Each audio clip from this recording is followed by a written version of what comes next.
Well, finals football is heating up tonight. The AFL and NRL taking centre stage in Sydney. Let's cross live to our reporter Sam Squiers, who's there. So a lot happening for both codes. How's the atmosphere building there? Well, we're still hours from kickoff or first bounce for the AFL. And yeah, there's a bit of a vibe happening here at Moore Park. It is an absolutely huge match tonight, huge night here at Moore Park. You've got 4 teams, 2 codes, 3 states, everything on the line for all those teams. And they're right side by side each other. This rarely happens in Australian sport with such a big night in both codes, the AFL and the NRL. Just behind me, you can see the 2 stadiums and their grandstands almost touch. It is going to be so loud out here tonight. But I want to focus first on the AFL. It is, of course, the Swans up against Port Adelaide.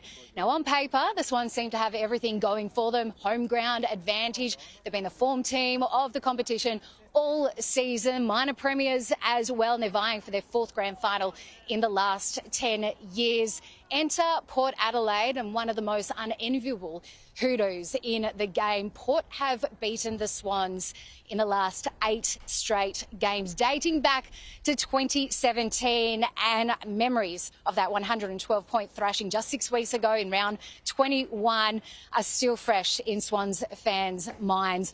Port Adelaide know that well as well. They're coming off a really pressure-relieving win over the Hawks last week and hoping to, of course, be able to make their first grand final since 2007. I've seen a lot of Port jerseys here. I've talked to some Port fans as well, some of which have caught buses and trains, everything just to get here. One fan I talked to in particular talked about a 5-day round trip just to get here tonight. They're feeling confident. The Swans, though, what better chance or a better day is to break that hoodoo than tonight here at the SCG. Yeah, they're favourites, it makes sense, but I don't know, that winning streak, as you said, from Port, there'll be some nervous Swannies. They've had a few close finals as well. Even they win at the SCG, there are close ones. Allianz Stadium as well, Sam, the Sharks and Cowboys going head-to-head in such a big rivalry in recent years. Yeah, absolutely. This one could go any way. It is, of course, a semi-final. They're vying to, of course, find their place in the preliminary final to take on the Panthers. And like the Swans, the Sharks on paper, I mean, they've won 10 of their last 12 matches against the Cowboys. But that's where the good news ends for Sharks fans, because they have also at a very unenviable stat in which they've lost their past 7 straight finals games. Craig Fitzgibbon, the coach, has never tasted success in finals as a Sharks coach. The Cowboys, they've won 3 of their past 4 finals matches against the Sharks as well, including the last one, which was in 2022, which was an absolute nail-biter. It went into golden points, and it was Val Holmes icing a 2-point field goal in the 92nd minute.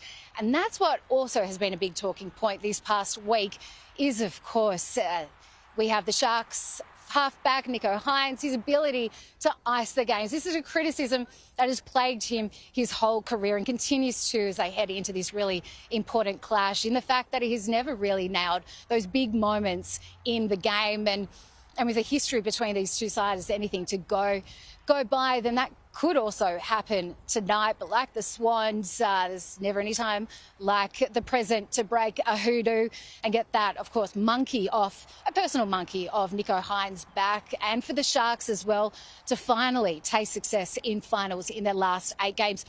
The whole Queensland, I mean, the Cowboys are holding the whole hopes of Queensland on their shoulders as well. They've made the trip down here to Sydney. There were concerns about the number of flights that were on offer, and the Cowboys had to charter their own flight here to Allianz tonight. It's the first of 2 big games in the NRL tomorrow as well. There is the other semi-final here at Allianz as well. I'm seeing a lot of Swans fans, a kaleidoscope of jerseys out here. You know, the best place to watch the game if you can't make it out to Moore Park is, of course, on your lounge, watching and channel surfing between 5:04 and 5:02 on Fox Sports, Fox Footy and Fox League, or what? Just get a split screen on KO. That's my tip, Tom. Yeah, no, the split screen's good when there's a couple of close matches. You don't know where to choose. Sam, thank you. All the action there in Sydney is going to be a ripping weekend in the football final.